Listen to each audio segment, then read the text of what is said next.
വായനശാലയിൽ സന്നിഹിതരായിട്ടുള്ള അക്ഷരപ്രേമികളെ, രാജകുമാരിക്കാരെ, കുറുപ്പുംപടിക്കാരെ, വെങ്ങോലക്കാരെ, KICB ഉദ്യോഗസ്ഥന്മാർ, സായി പോലുള്ള നവമാധ്യമ പ്രവർത്തകര്, ബിന്ദു ജിജി പോലുള്ള കവികള്, സ്കറിയ മാഷെ പോലെയുള്ള അനുഭവ സാഹിത്യകാരന്മാര്, അങ്ങനെ വളരെ ഒരു കുടുംബ അന്തരീക്ഷം ഇവിടെ സൃഷ്ടിച്ച ബാബു മാഷിന് എല്ലാവിധ അഭിനന്ദനങ്ങളും. ജോണി സാറിനെ പോലുള്ള ആള് ഈ പുസ്തകം പ്രകാശനം ചെയ്യുമ്പോൾ അതിന് വലിയ പ്രാധാന്യമുണ്ട്. ഫേസ്ബുക്കിൽ വന്നതൊക്കെ കുറെ കൂടി ബാബു മാവേലിയുടെ പുസ്തകം മാവേലി മന്നന്റെ നാളുകളിൽ പാച്ചിലിനിടയിൽ പരിചയപ്പെടുത്താൻ എനിക്ക് സന്തോഷമുണ്ട്. കാരണം ബാബു സാറും ഞാനുമായിട്ട് ഒരു പരിചയം. അദ്ദേഹം ഈ കർഗടം ലൈബ്രറിയുടെ പ്രസിഡന്റാണ്.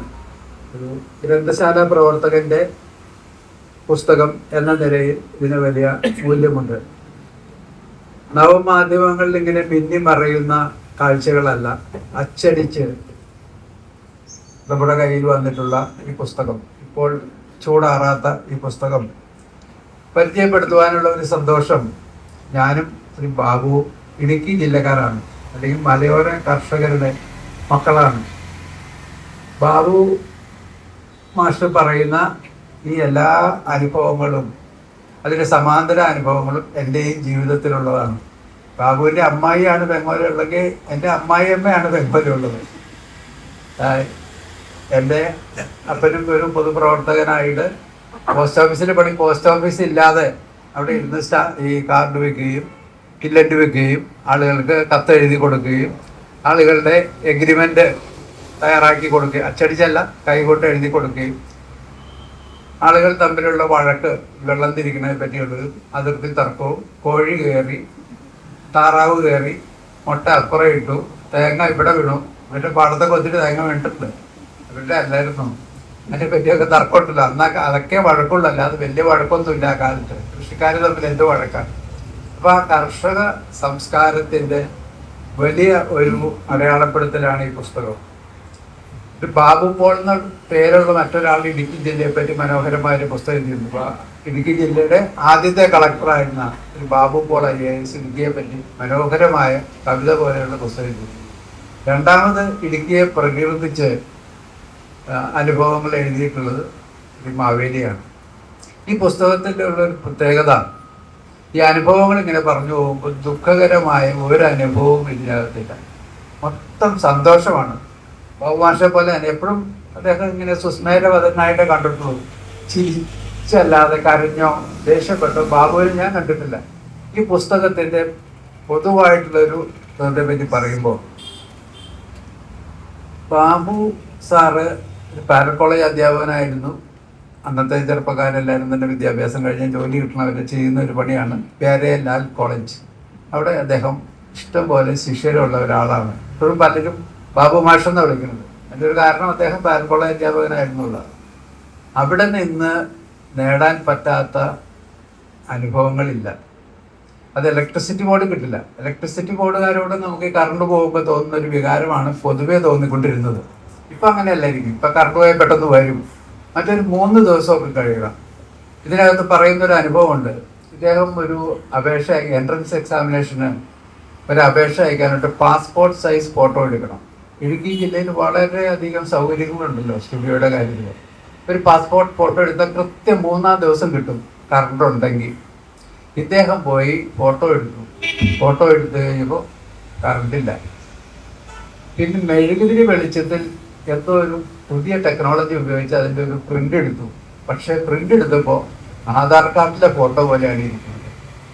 അപ്പോൾ അതുകൊണ്ട് അറ്റസ്റ്റ് ചെയ്യാൻ ആശുപത്രിയിലെ ഡോക്ടർമാർ വിസമ്മതിച്ചുകൊണ്ട് മൃഗാശുപത്രിയിലെ ഡോക്ടറാണ് അത് അറ്റസ്റ്റ് ചെയ്ത് കൊടുത്തത്. ഞാൻ പറഞ്ഞു, എൻ്റെ കയ്യിൽ നിന്നിട്ട് പറഞ്ഞതല്ല, ഈ പുസ്തകത്തിലുള്ള അനുഭവങ്ങളുടെ ഒരു സ്പെസിമനാണിത്. ഒരു ഉപ്പുനോട്ടമാണ്. ഇതുപോലത്തെ ഒരു 49ഓളം വ്യത്യസ്ത വിഷയങ്ങളെ പറ്റിയുള്ള അനുഭവങ്ങൾ ഈ പുസ്തകത്തിലുണ്ട്. ഞാനിങ്ങനെ വിശദമായിട്ട് പറഞ്ഞു കഴിഞ്ഞാൽ പിന്നെ നിങ്ങൾ പുസ്തകം മേടിക്കില്ല, വായിക്കും. ഈ പുസ്തകം ഒരു പേജ് വായിച്ചു കഴിഞ്ഞാൽ പിന്നെ തുടർന്ന് വായിക്കും. ഒറ്റ ഇരിപ്പിൽ വായിച്ചു എന്ന് ഞാൻ പറഞ്ഞില്ല, ഞാൻ 2 ഇരിപ്പിലാണ് വായിച്ചത്. 2 പ്രാവശ്യം 2 ദിവസമായിട്ടാണ് വായിക്കും, കറണ്ട് പോയതുകൊണ്ടാണ്. അല്ലെ ഒറ്റ ഇരിപ്പിൽ വായിച്ചത്. അപ്പോൾ ഈ അദ്ദേഹം UC കോളേജിൽ ഇംഗ്ലീഷ് ലിറ്ററേച്ചർ പഠിച്ച ആളാണ്. ബോട്ടണി പഠിച്ച് അവിടെ നിന്ന് ജന്തുശാസ്ത്രമൊന്നും വേണ്ട, സസ്യശാസ്ത്രം വേണ്ട എന്ന് തീരുമാനിച്ച് ആംഗലേയ സാഹിത്യം പഠിക്കാൻ പോയ ആളാണ്. അന്നത്തെ കാലത്തൊക്കെ നല്ല സൗകര്യമുള്ളവർക്ക് UC കോളേജിലൊക്കെ പോയി പഠിക്കാൻ പറ്റുള്ളൂ. അദ്ദേഹത്തിൻ്റെ അപ്പച്ചനും UC കോളേജിൽ ഇൻ്റർമീഡിയറ്റ് പഠിച്ച ആളാണ്, പൗലോസ് മാഷ്.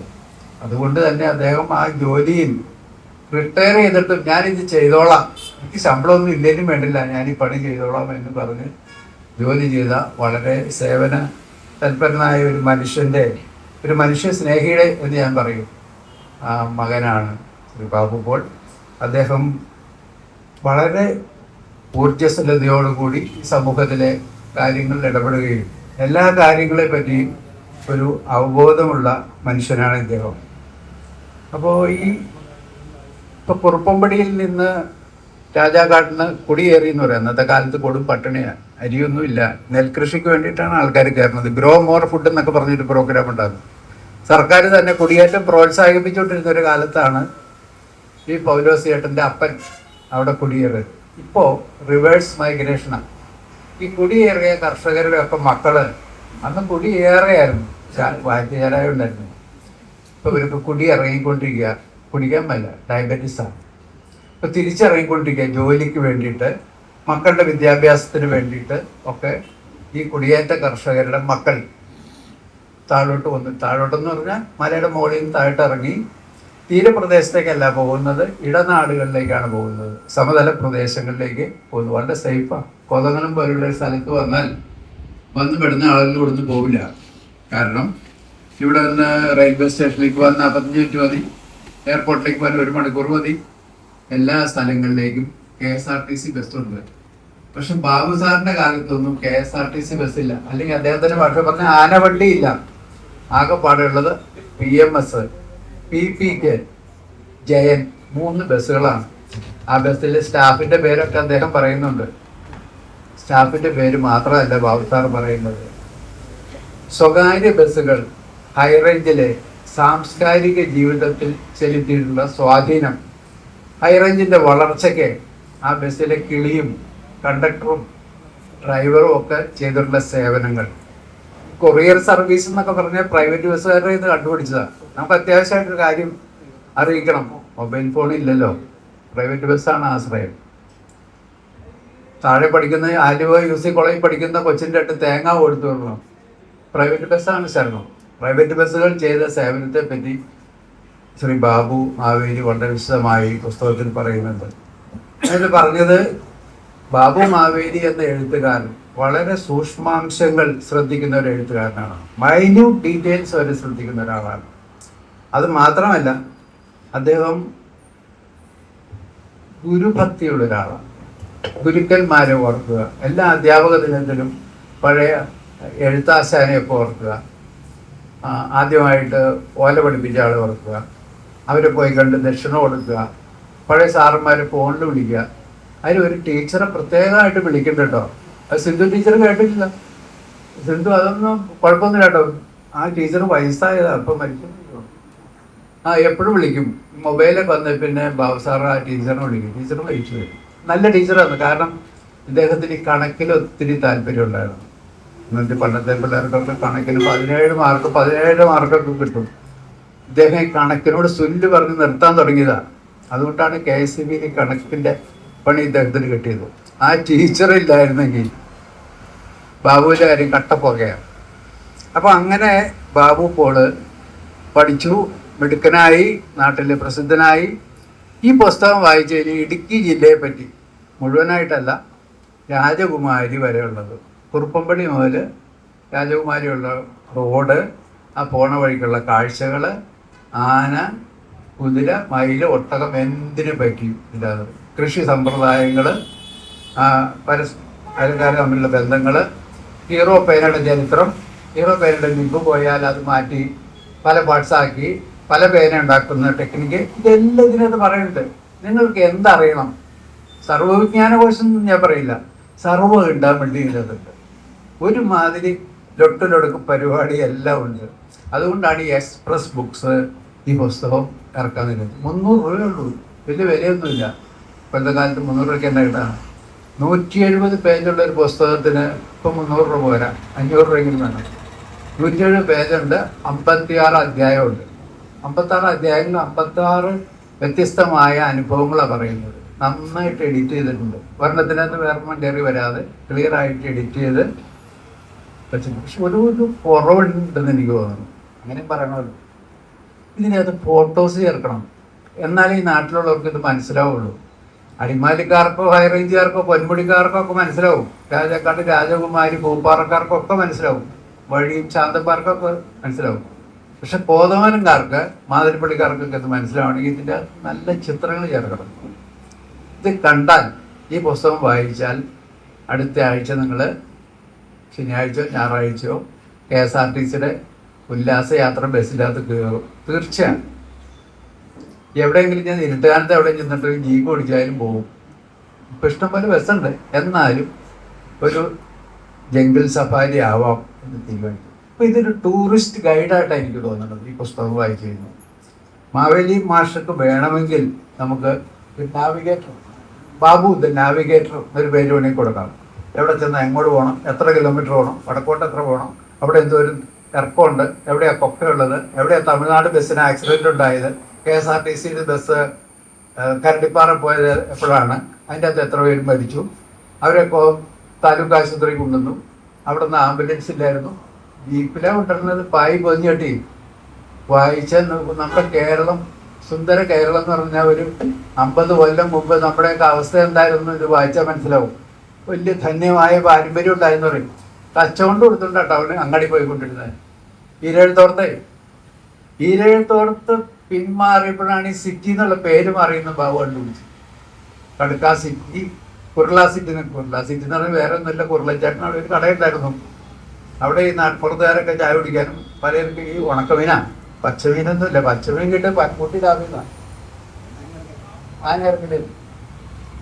അപ്പോൾ നമ്മുടെ ജീവിതത്തിൽ, ഈ ഹൈറേഞ്ചിലെ മലയോര കർഷകരുടെ ജീവിതത്തിൽ വന്ന വ്യത്യാസം മനസ്സിലാക്കാൻ ഈ പുസ്തകം സഹായിക്കും. ഇന്ന് കാണുന്നതല്ല രാജകുമാരി, അതിൻ്റെ ഭൂപ്രകൃതി എന്താണ്, അതിൻ്റെ ഭംഗി എന്താണ്, അതിൻ്റെ ജോഗ്രഫി, ടോപ്പോഗ്രഫി എല്ലാം ബാബുവിൻ്റെ പുസ്തകം വായിച്ചാൽ നമുക്ക് കൃത്യമായിട്ട് മനസ്സിലാവും. അതുപോലെ തന്നെ ഈ ലോക്കൽ ടെക്നോളജി, മണ്ണടിക്കാനായിട്ട് ഇപ്പോഴാണെങ്കിൽ പൊക്ലീനുണ്ട്, എന്തെല്ലാം സൂത്രങ്ങളുണ്ട്. അന്ന് ഞവരി കെട്ടി വലിക്കണത് സ്കൂളിൻ്റെ കോമ്പൗണ്ടിലൊക്കെ.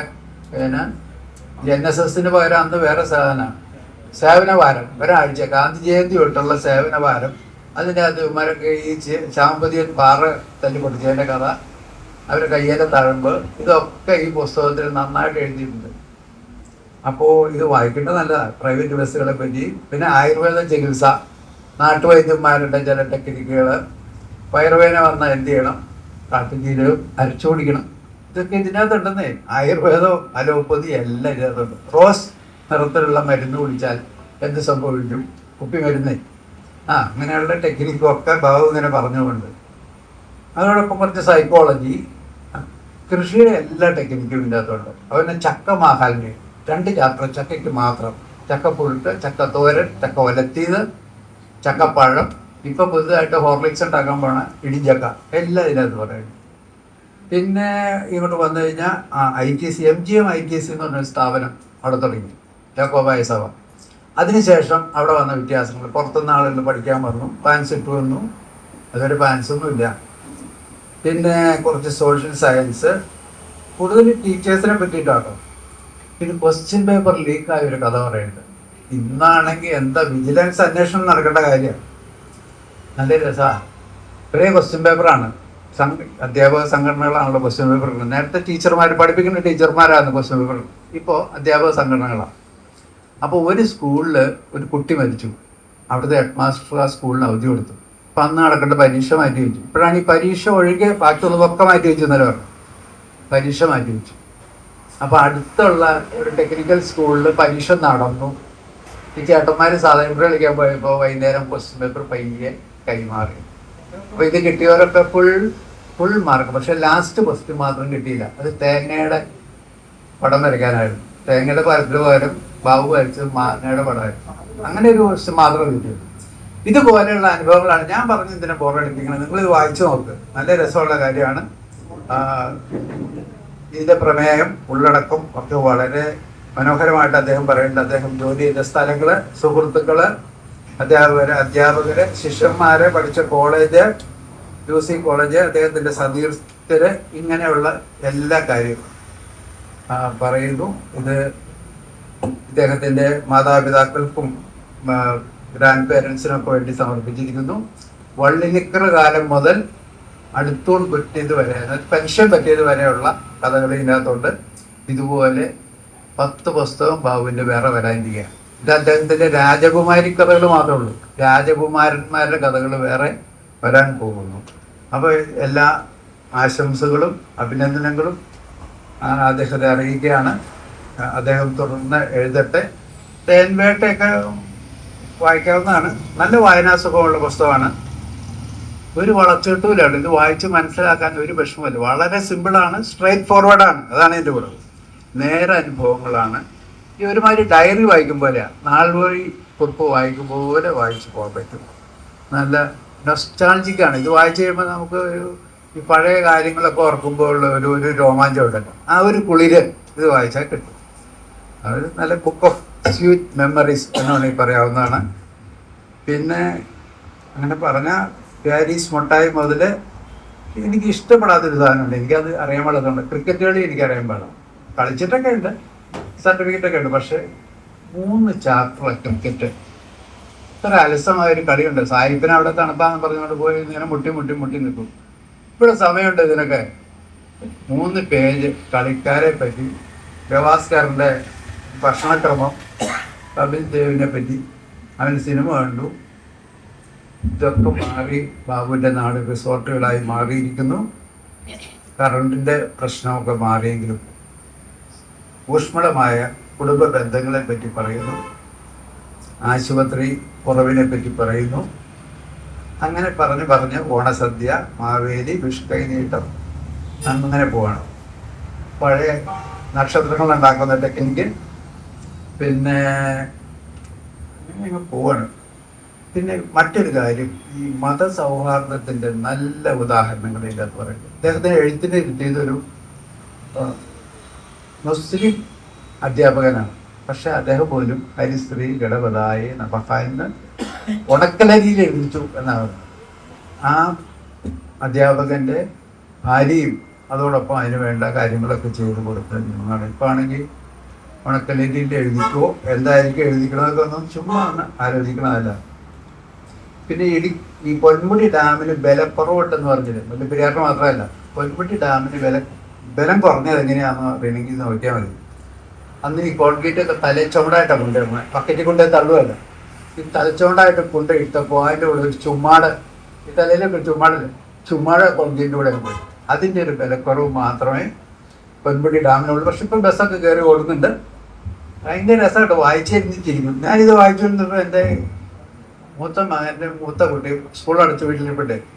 അപ്പം എന്നാ വായിക്കണമെന്ന് ചോദിച്ചു. ഞാൻ ബാബുമാഷ ഒരു പുസ്തകം വായിച്ചിരിക്കുന്നത് എന്നെ ഇനി ഇടയ്ക്കിടയ്ക്ക് ചിരിക്കണമെന്ന് ചോദിച്ചു. വട്ടായിട്ടൊന്നും അല്ല, പുസ്തകത്തിൻ്റെ രസം വന്നു. അപ്പം ഇത് വായിക്കണം എന്ന് മാത്രം പറഞ്ഞുകൊണ്ട് എല്ലാവർക്കും നന്ദി, നമസ്കാരം.